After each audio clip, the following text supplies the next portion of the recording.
His Excellency David Hurley, Governor General of Australia, and First Lady Linda Hurley, Their Excellencies, Special Envoys, and Heads of Delegations, His Excellency, Most Reverend Charles John Brown, and the esteemed members of the Diplomatic Corps, Vice President Sara Duterte, President Fidel Ramos, President Joseph Ejercito Estrada, President Gloria Macapagal Arroyo, Senate President Vicente Soto III, and the honorable members of the Philippine Senate, House Speaker Lord Alan J. Velasco, and the honorable members of the House of Representatives, Chief Justice Alexander Gesmundo, and the honorable justices of the Supreme Court, of course, First Lady Lisa Araneta, and my children, Alexander, Sandro, Simon, and Vincent. I cannot proceed without a special greeting, of course, to the former First Lady Imelda Romualdez Marcos,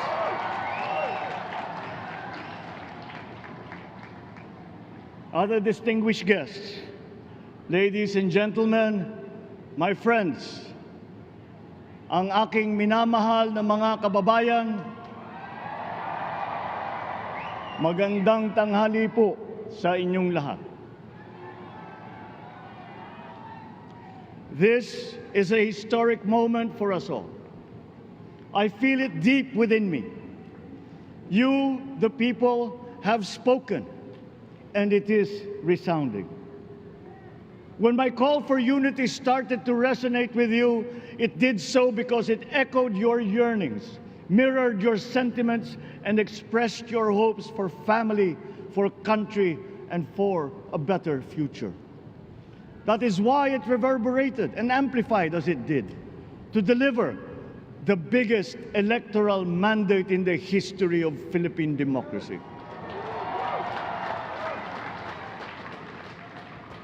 By your vote, you rejected the politics of division. I offended none of my rivals in this campaign. I listened instead to what they were saying. And I saw little incompatibility with my own ideas about jobs, fair wages, personal safety, and national strength, and ending want in a land of plenty. I believe that if we but focus on the work at hand and the work that will come to hand, we will go very far under my watch. You believe that too. At pinakinggan ko ang tinig ninyo na ang sinisigaw ay pagkakaisa, pagkakaisa, pagkakaisa. We will go farther together than against each other, pushing forward, not pulling each other back, out of fear, out of a misplaced sense of weakness.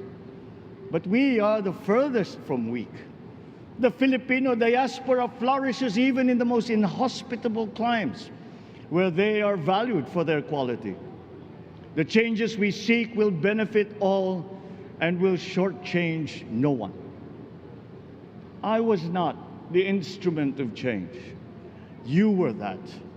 You made it happen. I am now. You picked me to be your servant, to enable changes to benefit all. I fully understand the gravity of the responsibility that you've put on my shoulders. I do not take it lightly, but I am ready for the task. I will need your help. I want to rely on it. But rest assured, I do not predicate success on the wide cooperation that's needed. I will get it done. I once knew a man who saw what little had been achieved since independence. in a land of people with the greatest potential for achievement.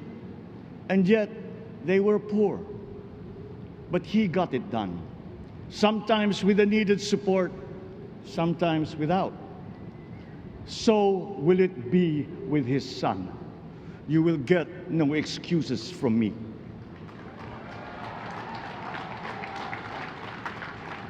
I am here not to talk about the past. I am here to tell you about our future. A future of sufficiency, even plenty, of readily available ways and means to get done what needs doing, by you, by me. We do not look back, but ahead, up the road that we must take to a place better than the one we lost in the pandemic. Gains made and lost, opportunities missed, well-laid plans superseded by the pandemic. Indeed, ours was the fastest growing economy in ASEAN by ways now outdated.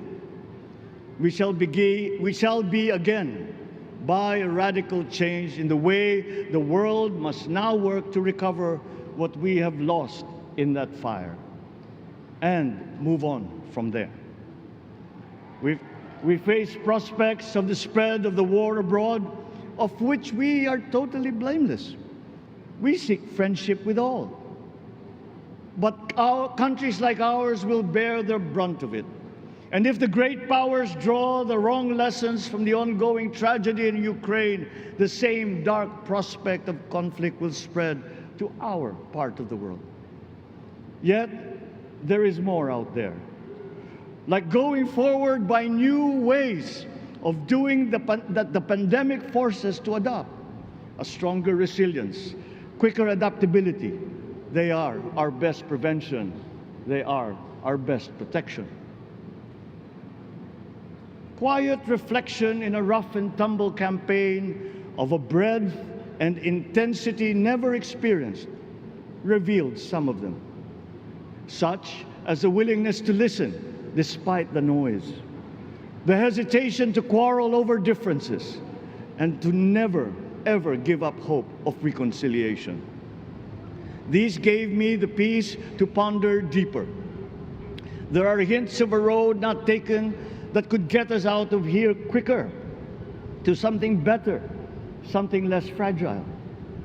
There is also what you, the people, did to cope, but this time empowered by new techniques and more resources. You got by, getting some of what you needed with a massive government help, and for this I thank my predecessor for the courage of his hard decisions. But there is a way to put more means and choices in your hands. I trust the Filipino. Imagine how much more you'd achieve if government backstops instead of dictating your decisions. Always there to pick you up when you fall, giving what you need to get past a problem. Imagine if it invested in your self-empowerment to bring it closer to taking on whatever challenges come. Imagine a country that, in almost every sense, is you. Now imagine what you and government can achieve together. We did it in the pandemic. We will do it again. But again, I will not predicate my promise to you on your cooperation. You have your own lives to live, your work to do, and there too I will help. Government will get as much done alone without requiring more from you. That is what government and public officials are for. No excuses, just deliver. It was like that once upon a time.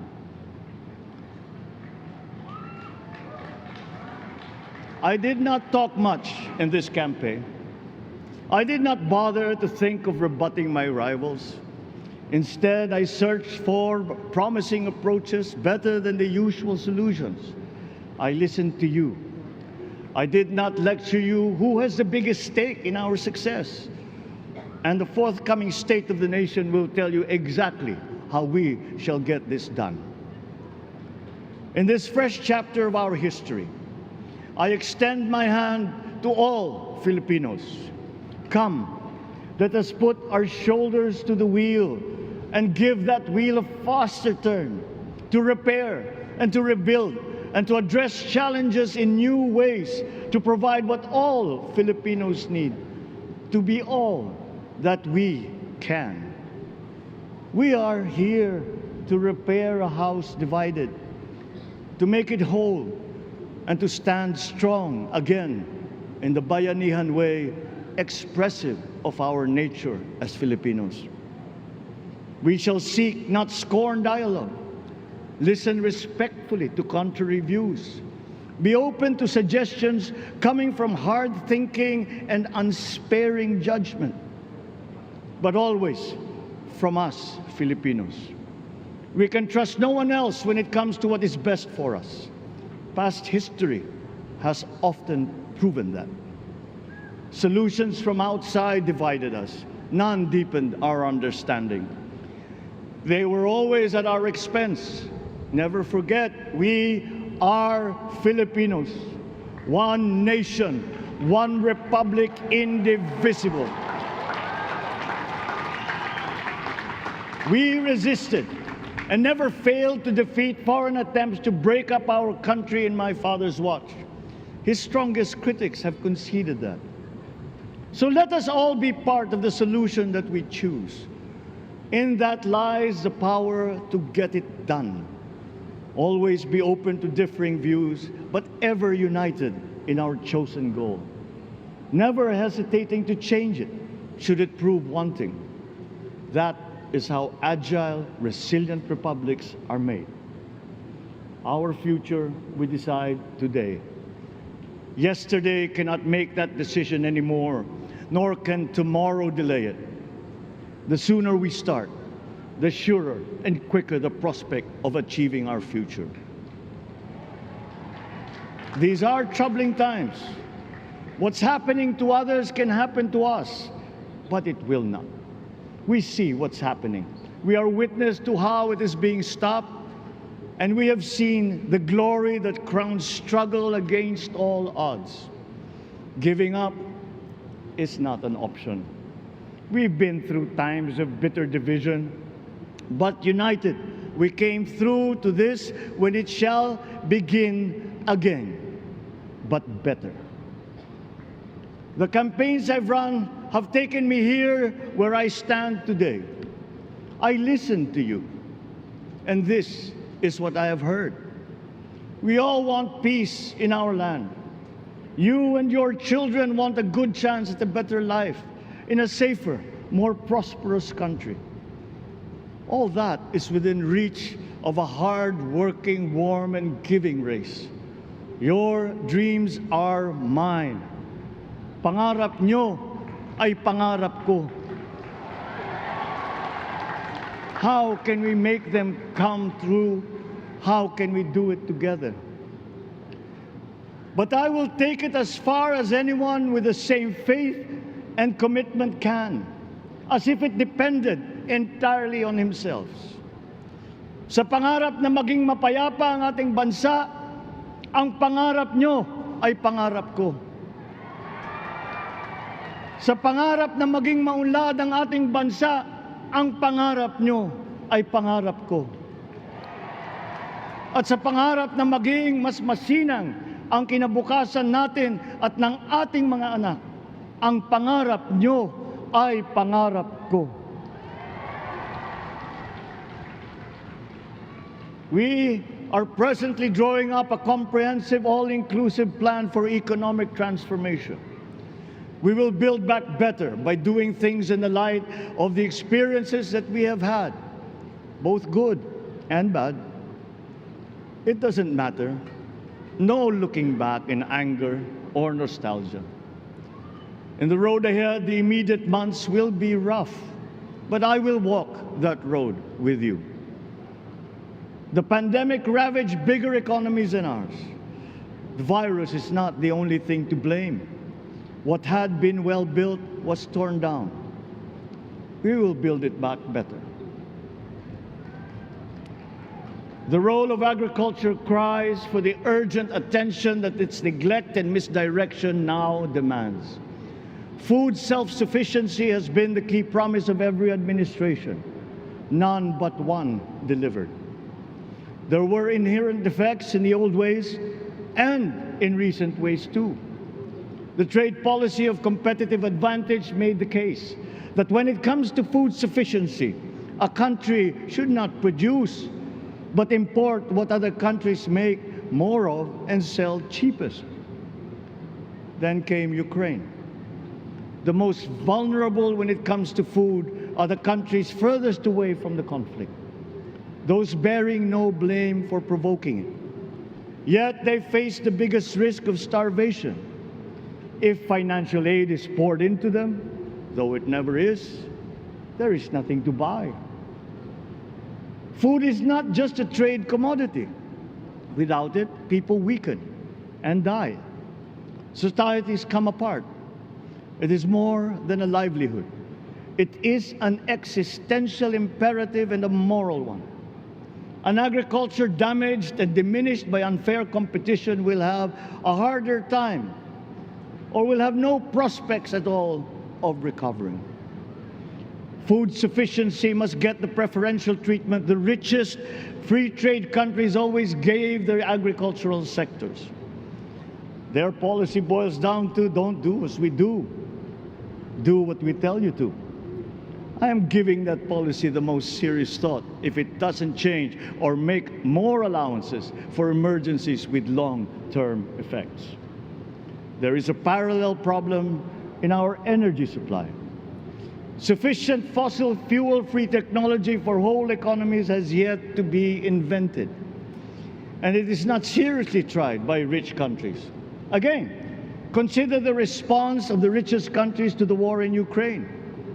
But surely, a free world awash with oil can assure supplies. Or we will find a way. We are not far from oil and gas reserves that have already been developed. What we teach in our schools, the materials used must be rethought. I am not talking about history. I am talking about the basics, the sciences, sharpening theoretical aptitude and imparting vocational skills, such as in the German example, alongside the national language with equal emphasis and facility in a global language, which we had and lost. Let us give OFWs all the advantages we can for them to survive and to thrive. Our teachers from elementary up are heroes fighting ignorance with poor paper weapons. We are condemning the future of our race to menial occupations abroad. Then they are exploited by traffickers. Once we had an education system that prepared coming generations for more and better jobs. There is hope for a comeback. Vice President and soon-to-be Secretary of Education, Sara Duterte Carpio, will fit that mission to a T. We won't be caught unprepared, under-equipped, and understaffed to fight the next pandemic. To start with, we never got over the pandemic of poor, if any, free public health. The last major upgrade of a public health system, exemplified by the resources poured into PGH, predates the current shambles by 3 generations. Our nurses are the best in the world. They acquitted themselves with the highest distinction abroad, having suffered even the highest casualties. With the same exemplary dedication, at home, they just got by. They are out there because we cannot pay them for the same risk and workload that we have back here. There will be changes starting tomorrow. I am confident because I have an OPLEC in my cabinet. There were shortcomings in the COVID response. We will fix them out in the open. No more secrets in public health. Remember, I speak from experience. I was among the first to get COVID. It was not a walk in the park. My father built more and better roads, produced more rice than all administrations before his. President Rodrigo Roa Duterte built more and better than all the administrations succeeding my father's. Much has been built, and so well, that the economic dogma of dispersing industry to develop the least likely places has been upturned. Development was brought to them. Investors are now setting up industries along the promising routes built. And yet, the potential of this country is not exhausted. Following these giant steps, we will continue to build. I will complete on schedule the projects that have been started. I'm not interested in taking credit. I want to build on success that's already happening. We will be presenting the public with a comprehensive infrastructure plan. 6 years could be just about enough time. No part of our country will be neglected. Progress will be made wherever there are Filipinos, so no investment is wasted. The recovery of Philippine tourism, with its emphasis on accessing nature's beauty, I am sure will exceed expectations. And bigger is not always better, but there's something to be said for economies of scale.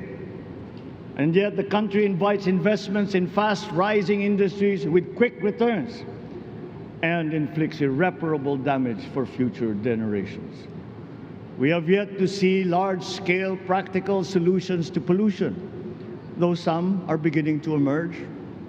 But there are tried and proven new ways of mitigation. Blades have been turning over the sand dunes of Ilocos Norte, harnessing a power all around, but unseen, long before this day. I built them. The rich world talks a great deal, but does a lot less about it than those with much less, but who suffer more death and destruction from climate change and lack of adaptation. We will look to our partners and friends to help the Philippines, who, despite having a very small carbon footprint, is at the highest risk. First, spare victims, then help them recover, and move on to lessen the harmful impact of climate change.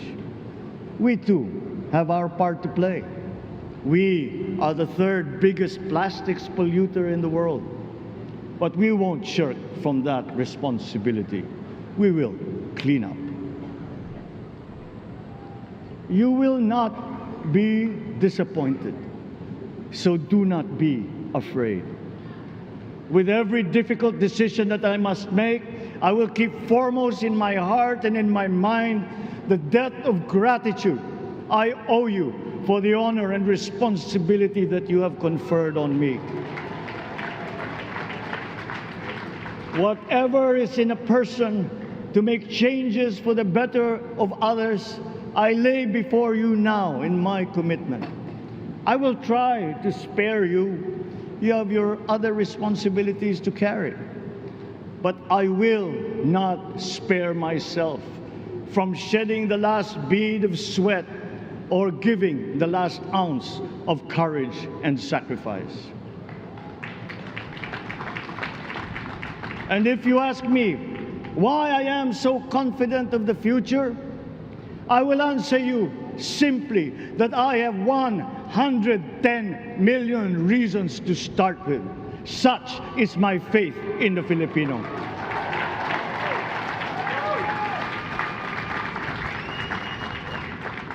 Believe, have hope. The sun also rises like it did today and as it will tomorrow. And as surely as that, we will achieve the country all Filipinos deserve. God bless the Philippines. God bless our work. Maraming salamat po sa inyong lahat. Mabuhay ang Pilipinas. Magandang tanghali po.